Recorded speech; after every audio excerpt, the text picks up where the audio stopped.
Hey guys, welcome to Coaching with Chris. I am excited because this is part 2 with Roland Cochrun, his coaching company. I just follow him. I watch him. I'm super proud of him, what he's done. He's changing loan officers' lives one by one. And I love it, his small group retreats, I would say. So I'm excited to be able to bring Roland. Get in here. What's up, my man? How are you, Chris? You're just so calm. Do you ever get elevated, or is this? Yeah, I do. I get triggered from time rolling? to time. No. I get triggered from time to time. Usually, it's I would say it's for different reasons than for most people. But I got my fair share of spiciness. Maybe you guys will see it today. Sometimes I can get fired up. All right. Well, hey, I'm gonna see if I can, poke that a little bit. But anyways, hey, catch me up. I mean, your coaching company is killing it. You're changing loan officers' lives. I've heard story after story how you've made a huge impact. And since the last time we talked, you've really grown. Your company is just like on fire. Yeah. So we took a different. I think last time we talked, I hadn't even done. I launched my first, in the coaching world, we call it like a low ticket offer, basically, as a, lower barrier to entry thing. And I've been resistant to it for years because I knew what I wanted, when I was going to launch my coaching company, I knew what I wanted it to be. I knew what I want the transformation to be. And it just costs what it costs and it involves what it involves. And so I was really not interested in doing anything lower.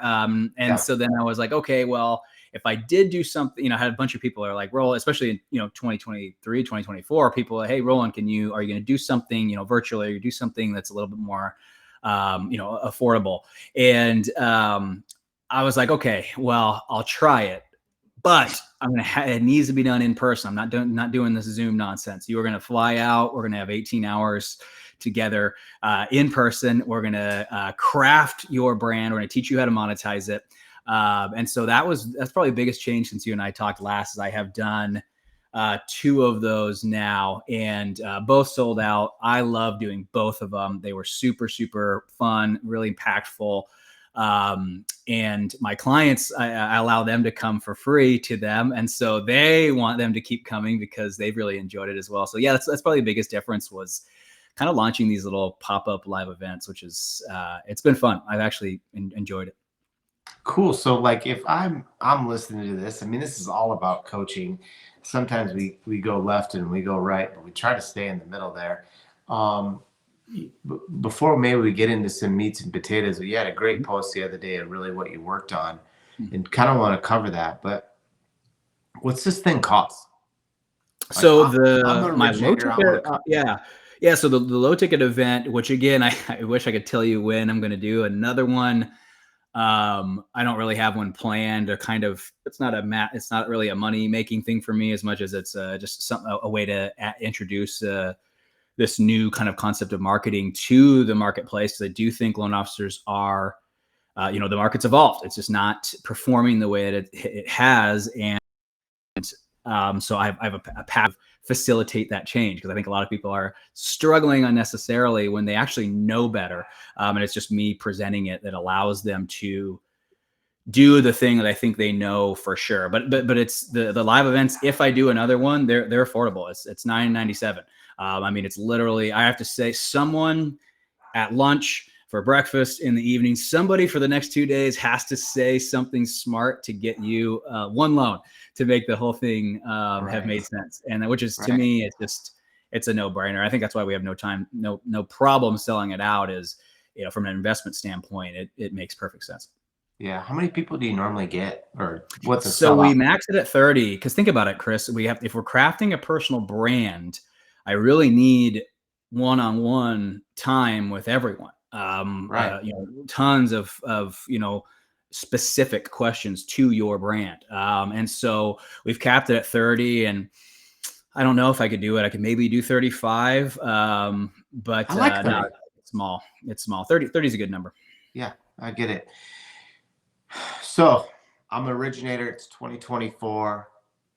It's March. We're the first weekend. We all know that these plans, these things that I got to go do to to be able to, in a sense, take care of the farm, start the harvest, so I can really capitalize on this purchase season right in front of us. And I feel like some loan officers are like, okay, I'm ready to go and I'm implementing all these things. Some are like, yeah, I'll wait. I thought Gavin said it best the other day. Is it's like you got a choice, right? You can either wait for the market or you can go create your own market. Uh, uh, what is your message to originators today? Maybe someone listening on this call that could think about like, okay, I got to look at this a little bit differently going into these next 60 days so I can have a big impact.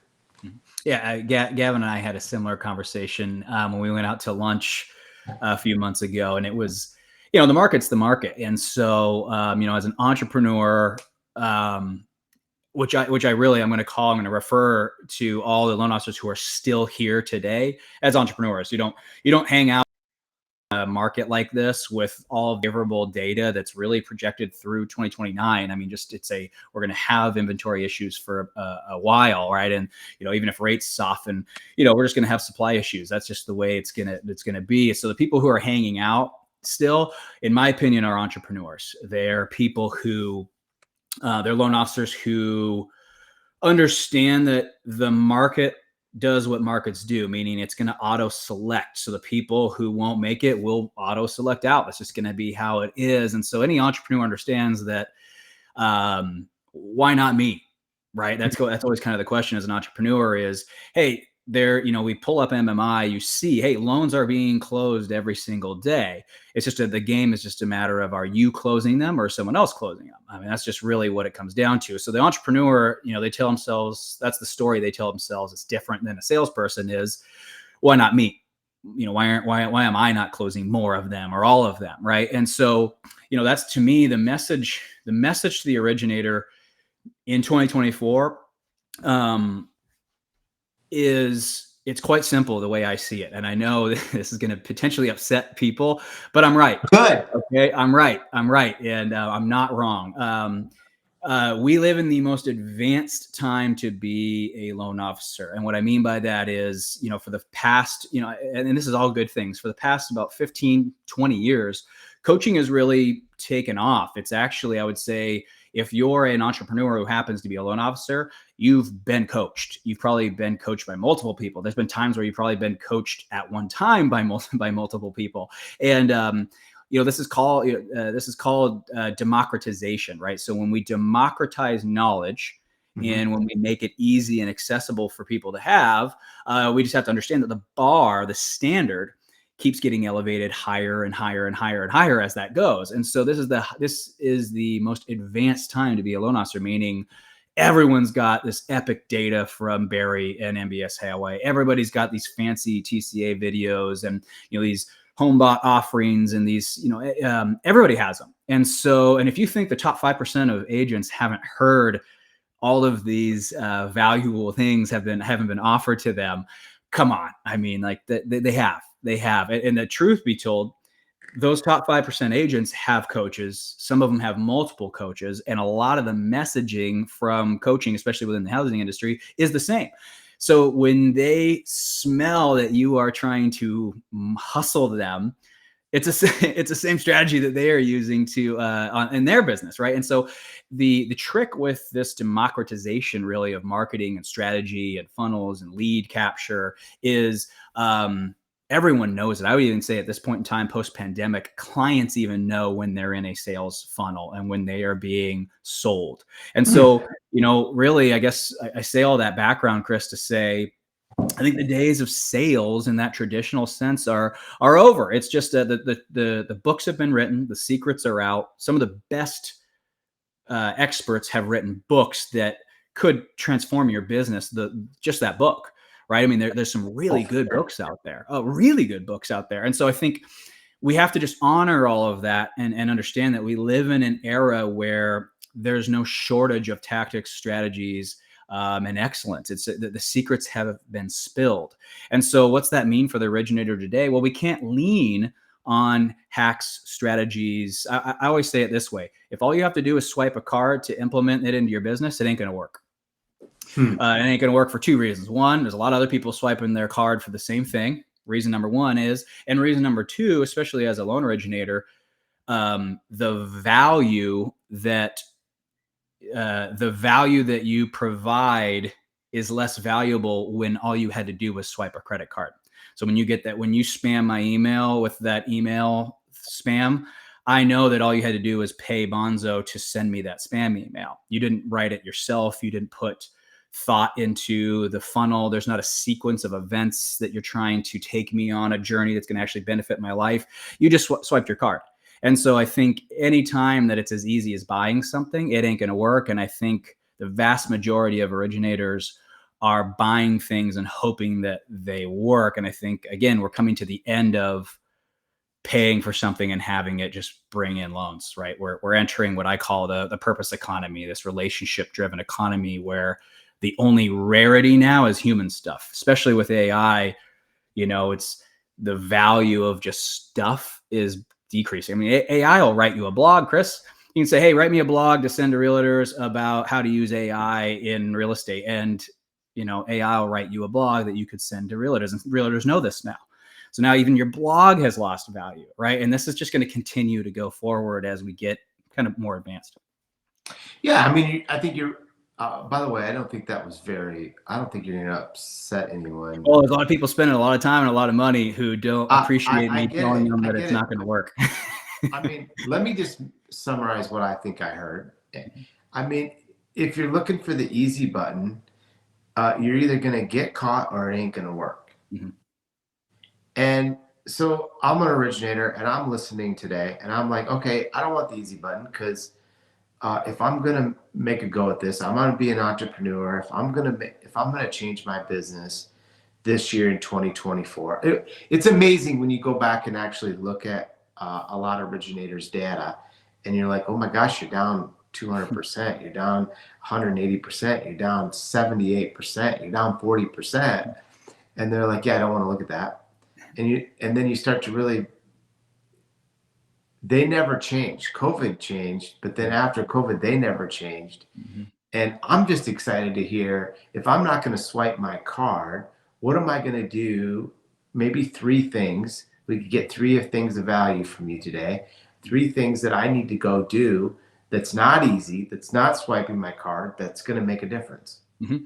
I think, and that's, we are seeing people toying with the idea of retiring right now, Chris, for that reason. Is it's like, a lot of originators are asking themselves, especially the ones that don't necessarily need the money, do I want to play the game in the way that I'm going to have to play it going forward? Because it is going to have to be played differently. And what I mean by that, before I deliver the 3 tactics that people can use,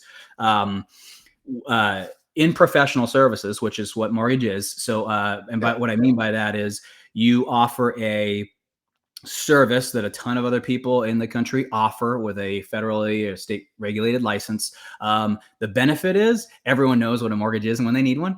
The challenge is there's a ton of you. And so really you be doing something truly unique is very difficult in professional services because everybody's claiming to be the best. The broker claims to be the best. The retail person claims to be the best. And the bank loan officer, they're all claiming to be better than the other ones, right? And so it's created this playing field really where you can't say or do anything from a mortgage standpoint to stand out. And if you try, I'll tell you this, the top agents will see right through it because top agents know a mortgage is a mortgage is a mortgage is a mortgage. Yes, is there differences between them? Slight. But in the end, there hasn't been a new mortgage invented for a really long time. They kind of are what they are. And so, the second you claim to have this revolutionary mortgage that's never existed before, if I'm a top agent, I'm just, I don't know. I might not listen to you if that's going to be your angle because it's like, oh, come on, like what you're gonna have them lock the rate here and have them pay this and waive this. Like it's just a movement around of different strategies. But in the end, the mortgage is the same. My point of that is leading with any of those things that another loan officer could say is a bad idea, because everyone claims to close on time, to have an excellent communication, to have access to these really rare products. Even if they are bad at all of those things and they don't have rare products, they're all claiming that they do, right? And so you kind of want to wipe all that stuff from your vocabulary, because it just goes in one ear and out the other, because they've either seen it before, or they've been lied to by a loan officer who claimed to have all of these things and then didn't, right? And so we want to be careful saying that, because it may sound like a story that's familiar to them that you don't actually want to sound like, right? So when we think about the strategies, we're trying to avoid doing anything that any other loan officer could do. We're trying to avoid all of it. So the reason my program's called In Design, I believe that every single person has been born designed with a very specific skill set, designed for a very specific set of individuals, right? So you are supposed to influence and help a certain group of individuals solve a problem that they have, and your unique skill set is better than others at doing that. And I believe that the faster you are able to articulate what those unique abilities are, who they're for, and explain to them, show them with proof why you're better than other people at doing that thing for this particular group of individuals, those are going to be the people who will win in this market, because people are looking for, they're not looking for how good you are at your job anymore. They want to see something true. And in my opinion, the only thing that we can show them that's true and unique is what you were born to do, because they can feel, it's called conviction. And people speak with that conviction, and you feel it. A human, Ed Milet says it this way, and I love it. He says, people don't want you to convince them to believe you. They want to know that you believe you. And I love when he says that, because it's so true. It's that conviction. Another way of saying this, Chris, would be intent. People, borrowers included, borrowers, agents, referral partners. Everyone wants to see the intent. Why did he make this video and post it on social? Why is he hosting this happy hour? Why is he hosting this lunch and learn? And the truth is, most loan officers are posting and hosting to get leads and to get referrals. And if that's your intent, they can pick up on that. And so if you're really not hosting the lunch and learn to help me, which they can tell pretty quickly, if this is just oh, hey, I helped you this one time, so you should send me a loan, they can pick up on that. And that used to be the strategy, was trading value and for referrals. And that strategy was fine from 2000 to like 2015. And now it's been tired. And so it's like, are you actually helping me here, or do you have an alternative motive? And so I give all this background before we talk about the 3 strategies that people can use, because really look at your intent. I mean, if you're simply working so that you can stop working, which is most people, I'm just going to get enough money and then quit. Why would I work with you if you're just getting enough money to stop doing what you're doing? Everyone let that soak in. I mean, if you're working to stop working, and I'm an agent who loves my job and I got plenty of money, I could retire at any time. Why would I use you if all you're going to do is stop doing loans and close down shop when you have enough money to retire? You got to ask yourself that, because entrepreneurs, again, they're playing the game. They love money. Trust me, I love money too, but I'm not playing the game for money. I'm playing the game from an impact standpoint, and then the money just kind of comes as a byproduct. And that's a true entrepreneur. So if you want to get referrals from other entrepreneurs, which between now and 2029, those are going to be the only agents and people still left in the game are other entrepreneurs, then you need to act like an entrepreneur. And part of that is playing the game for impact and trusting, because entrepreneurs trust that impact leads to sales and money. And that's a real entrepreneur. So entrepreneurs are going to look, are you for real? Are you actually an entrepreneur? Or are you playing the game to quit? Right. And so I want to give all that background before we dive into the 3 tactics they can use. Can you follow all that philosophy, Chris? No, I think this is great. I mean, you're addressing, the current problem, what's happened, and really making us take a look back of, okay, well, what is my intent? And I think there are a lot of loan officers out there beating their head with these older tactics that aren't working. And then they're not work. So then they choose to do nothing. And then it gets worse.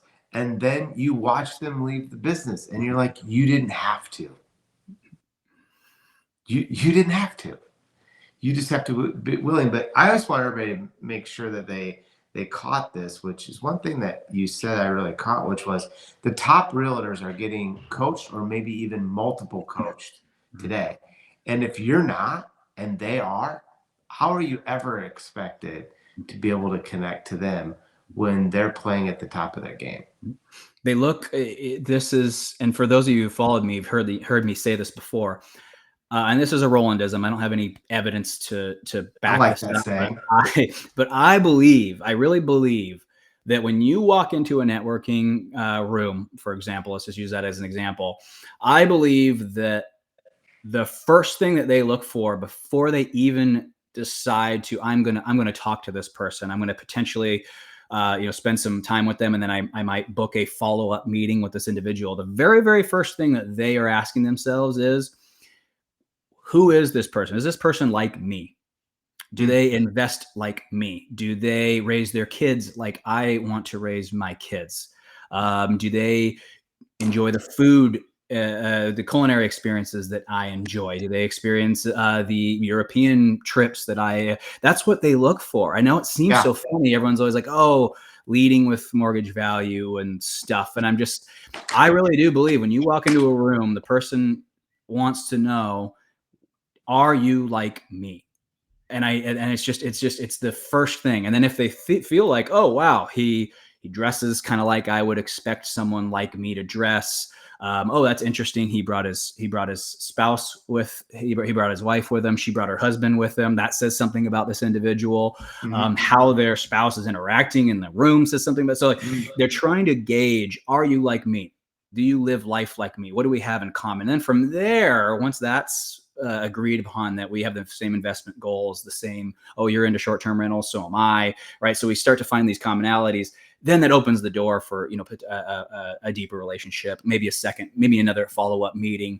But as we dive into these three strategies, I wanted to say that because part of it is, hey, if I'm, to your point, Chris, if I have 2 or 3 coaches, what are you doing? Right. And so if they overhear that you're jumping in the cold bath plunge thing that you have in your garage, and you're reading this book, they're hearing that and saying, oh, I've thought about buying a cold plunge tank. I wonder why he or she uses that in the morning. Right. So they're picking up on these, and it sounds like selfish. Why would I talk about me? You want to talk about you because that's how they're going to decide if they want to get to know you further. And that's why I'm not a huge fan of cold calling. That's why I'm not a huge fan of those ice cold coffee meetings, because the definition of a good cold call and the definition of a good coffee is them getting to talk about them. Right. But then where does this point happen where they get to find out about you? Because in my opinion, it's connecting on those aspects that really make the relationship there. And you want them to be able to see these things organically, Chris, because if they come out forced at a coffee or on a cold call of like, oh, I like that too. Do you see how that sounds like you're just saying that to relate to me? Right. And so we want them to see it first so that they don't feel like you're just saying things to relate. Right. We're flipping that order in a world where trust is at an all-time low. We want these things to be evident before you meet, not after. Yeah. That's right. And it's not like you need to connect on every single angle. No. It's just the 1, 2, 3 things that they can say, I like this guy, or I like this girl. It's funny how people say, they leave a meeting and they go, yeah, I really like Roland. And you'd ask them, you say why? And they're like, I don't know. I just do. I don't know. Yeah. But magically what happened is that they said, I can relate. I can connect. I like what they like. I seen something.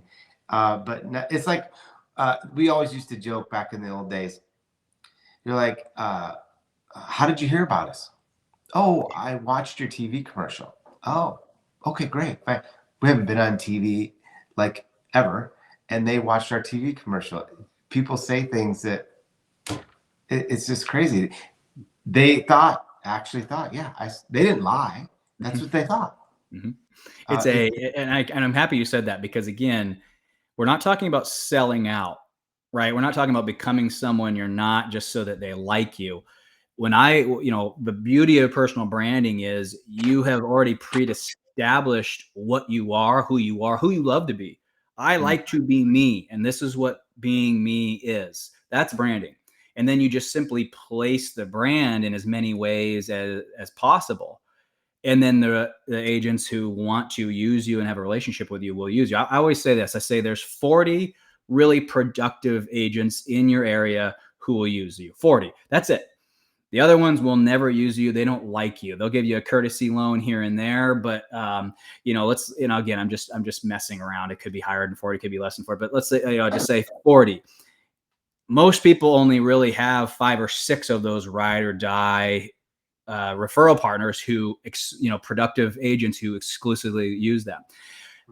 What branding does is it makes it clearly evident who you are and what you are. And then we get it in front of all of them. And the chances of those 40 seeing you in the way that they have needed to see you increases. That's why my coaching program works, is we are just statistically increasing the number of people who were already going to like you. It's just, rather than you being in the market for 10, 15, 20, 30 years, which is how reputation used to work, my program condenses that into 6-7 months, right? So how do you get a 30-year reputation in a short period of time? That's why I've been able to have market share in all the businesses that I've had, and I've had successful exits, because people buy reputation. And so I've been able to sell my businesses because people see, wow, look at this reputation. And I'm 35 years old, and I've been able to do it multiple times because that system, that 20-year system that everybody you can condense that into a few months. It doesn't need to be this long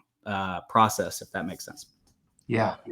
So diving into these 3 tactics, I mean, we've teased them. Long enough. Yeah. We've teased them. We got to give them something here. Just Yep. something So to maybe go, Yeah. So again, we can set up another time to go into these further, because they take too much time to talk about. But I'm going to frame what they are. Yeah, I'm going to frame what they are, because it's easy to show you why they work. So before I dive into the 3 of them, keep in mind they're just brand distribution tools. Everybody needs to get that in through their head, right? A cold call is a way to distribute your brand. That's why I don't like them, is you're so handicapped, because again, a good call is about them. A good call is adding value. A good call is having a reason to call. So it's just I don't like the phone, because it's a very inefficient way to brand yourself. And so I don't think, well, so I like permission-based branding tools. And that's the 3 strategies that I use. So what I mean by that is, number 1 is a direct outreach strategy. I like social because you can do the cold call on social, and now they have a profile that they can go to, and they will go to it. There's data that shows, out of every 4 meaningful comments that you make on someone's post, 1 in 4 times that person's going to click on your name and go back to your profile, which is a pretty high percentage, right? So if we're engaging which is strategy number 1, is a direct outreach strategy. And so you are engaging with the same people you were going to do over the phone and in person. You're just doing it on a social media platform, because we know a quarter of them are going to come back to your profile, and then they're going to see your brand. And that's why the brand needs to be created before the direct outreach, not after, because the direct outreach touch is worthless, because it's saying, hey, look at me. And then they go, okay, fine, I'll bite, I'll look. And then they go look, and they're like,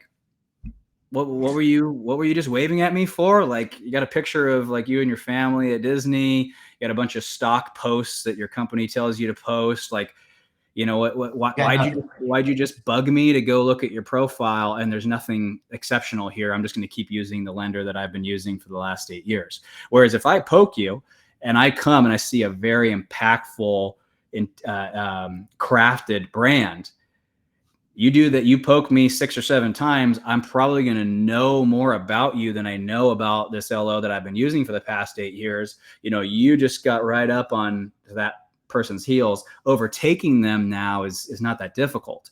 And that's the power of branding, is your first coffee is like your 10th coffee. You guys can skip to the deeper interpersonal issues. You don't have to talk about all this shallow stuff that you were able to establish with your brand. So that's strategy one, is a direct outreach strategy. Good. I hope simply just touching people online. So the reason you and I know each other, Chris, is through that same strategy, right? Yeah, I was just thinking the same thing, but I never knew the stat that 1 out of every 4 is going to go back to your own profile. And when someone comments, they go, now here's how you can increase that stat. I would say when I comment on someone's, I would say it's probably, I'm going to say it's 50%. And here's why I think mine's higher is I've trained people that my profile is interesting and valuable. So you would want to click my name because you want to know, where is Roland? Where's he traveling now? What's he been up to? What kind of stuff is he creating for loan officers? Because I've trained them that if I do post, I'm not going to waste your time. It's going to be an interesting, I don't just post to spam people. If I do, it means something. And so we're training them that, wow, this person, they're fun to follow on social for these reasons. So strategy number 2 is a one-to-many strategy.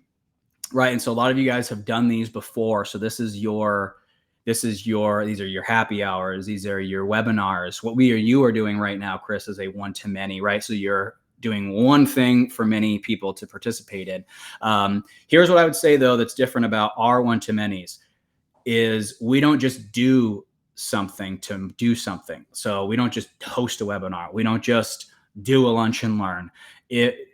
Remember, all marketing is a brand distribution tool. That's all it is. And so you don't ever want to just do something to do something. You're getting a bunch of eyeballs on you now, and you're basically destroying your brand or making a very mediocre brand. So everyone's like, oh, I did the lunch and learn. Now where's my money?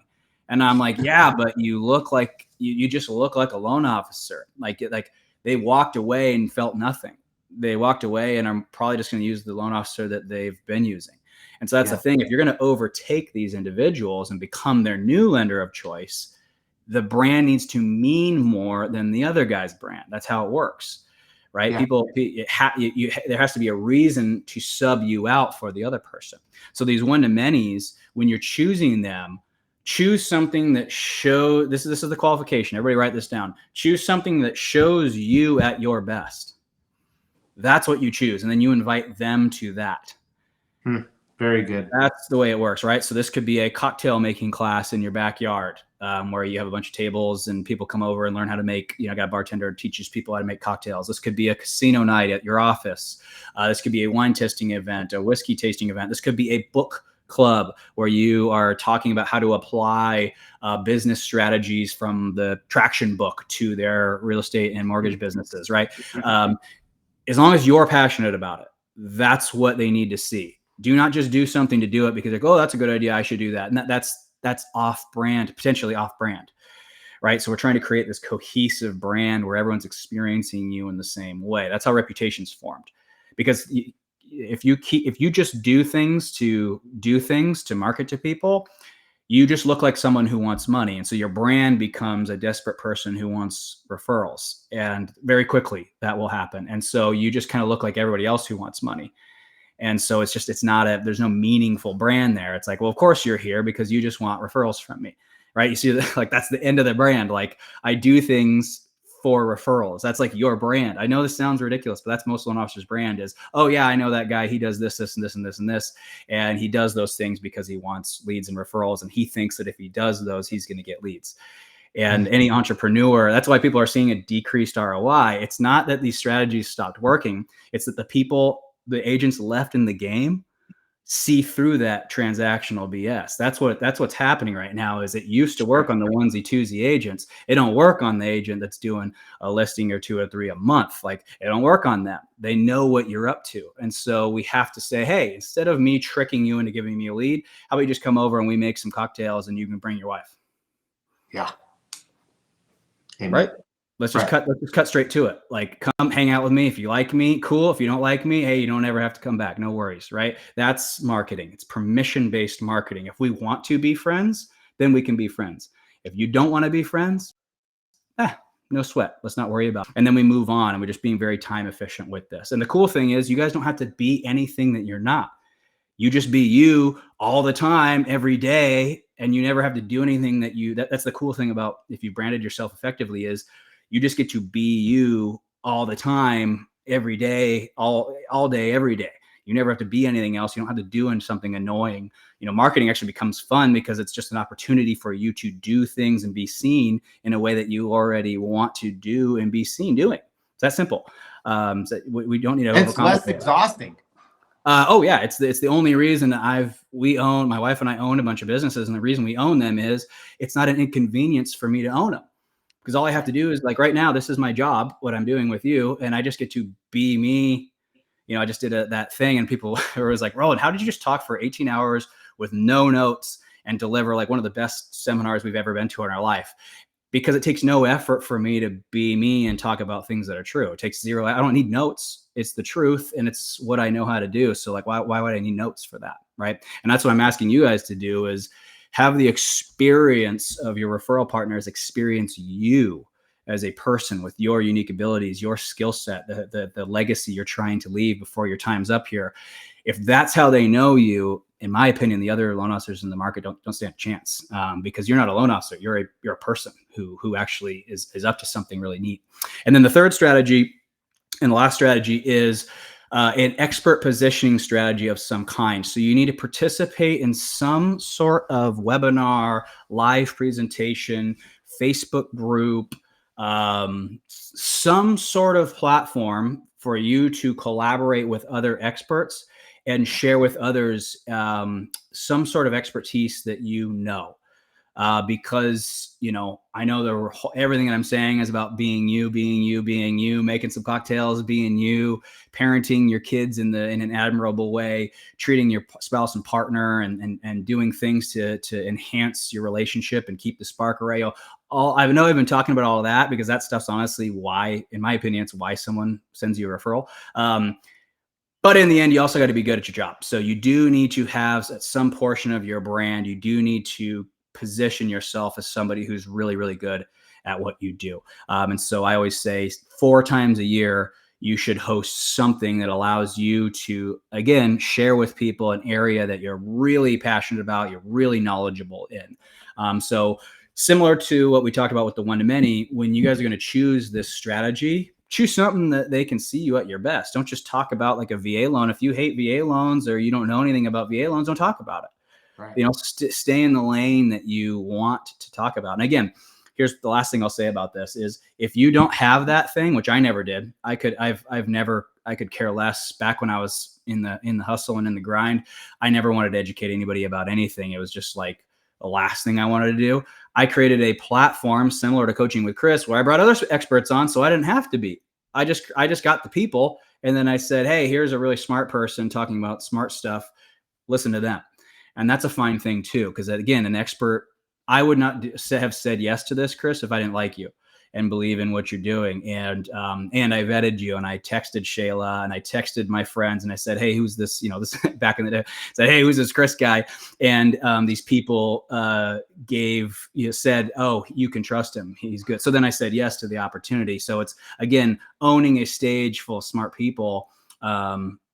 That makes you an expert as well, because people of that caliber wouldn't say yes unless this person was worth hanging out with. And so again, don't think you have to be the expert. You can be a connector of experts.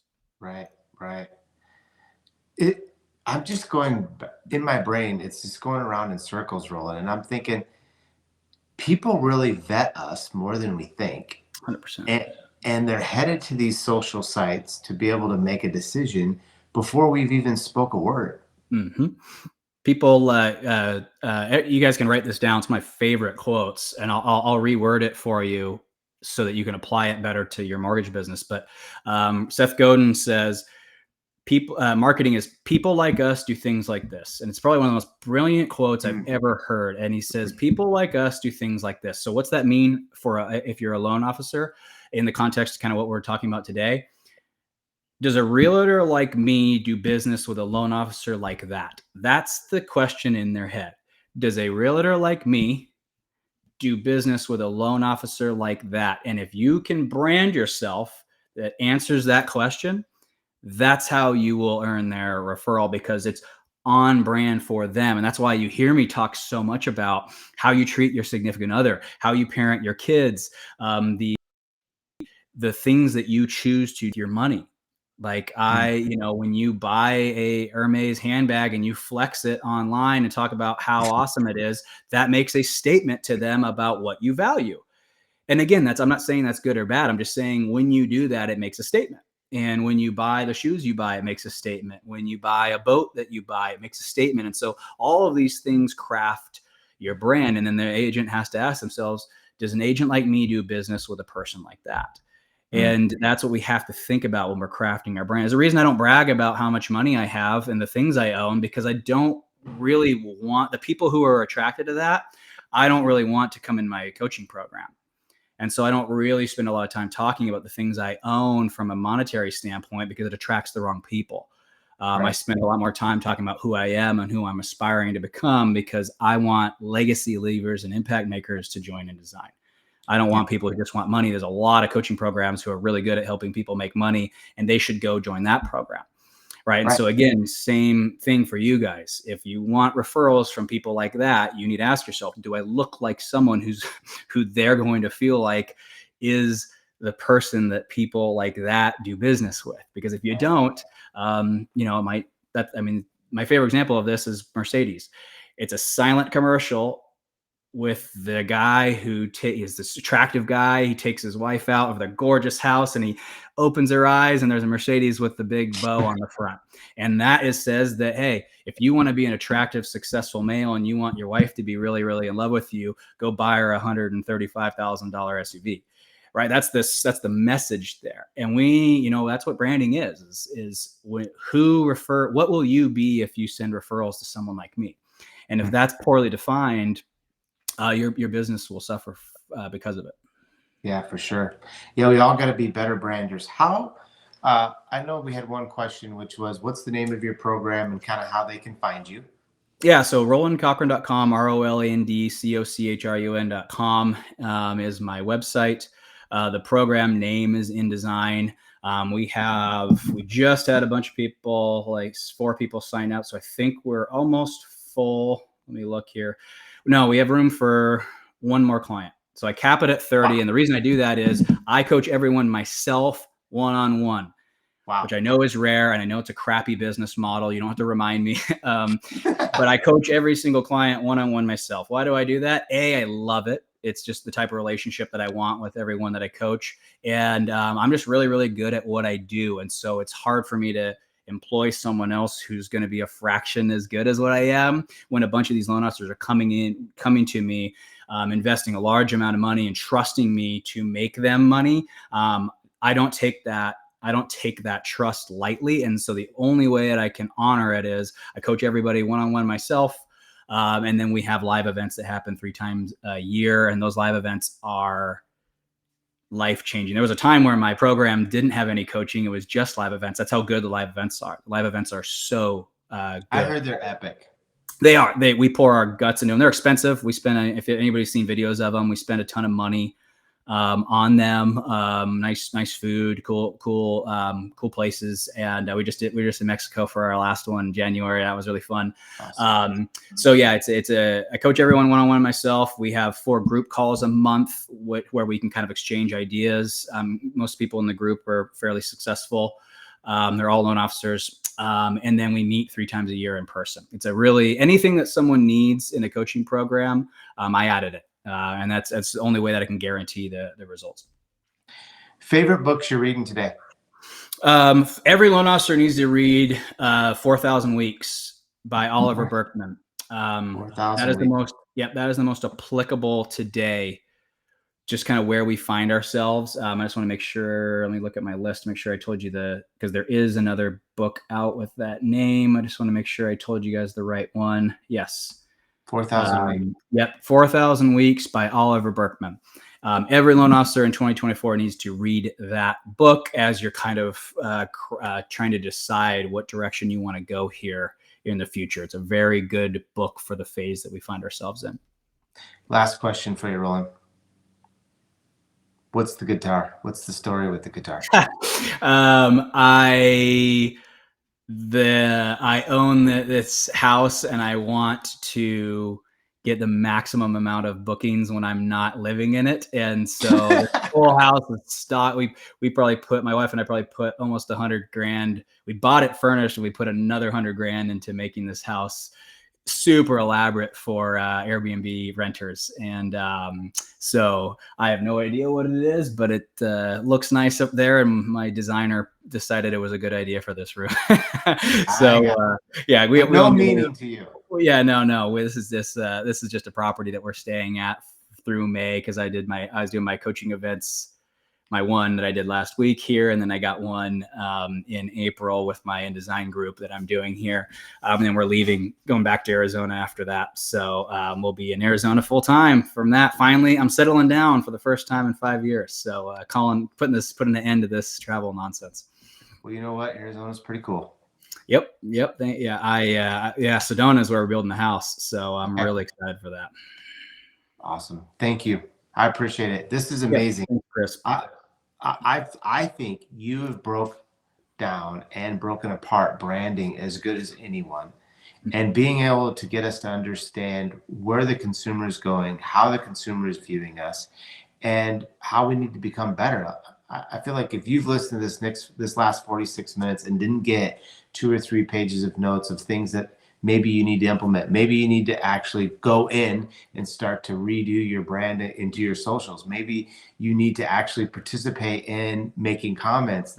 There's so many little nuggets, little tiny statements, Roland, that you mentioned that I think could change a loan officer's life if you'll do them. Because doing nothing gets nothing. It's I would say on the week, we're looking about 8 hours a week. And you don't have to do all of that. You guys could outsource some of it if you have people on your team to kind of take that. I would say the lowest you're going to get at even outsourcing it's to 4. And that's because at a certain point, you can't outsource you. And if you are going to be in your brand, you will hit a point where we source the magic of you. And in a personal business, people do business with people, not businesses. And so, but then again, to make 7 figures and work 4 hours a week, there's things that have happened to people. So I think you guys can find a way to do those 4 hours and do it with a smile on your face. I don't think it'd be that hard. That's awesome. Thank you, Roland. Thanks for coming on. I appreciate you. Thanks, Chris. Always fun. Look forward to the next one. All right. See ya.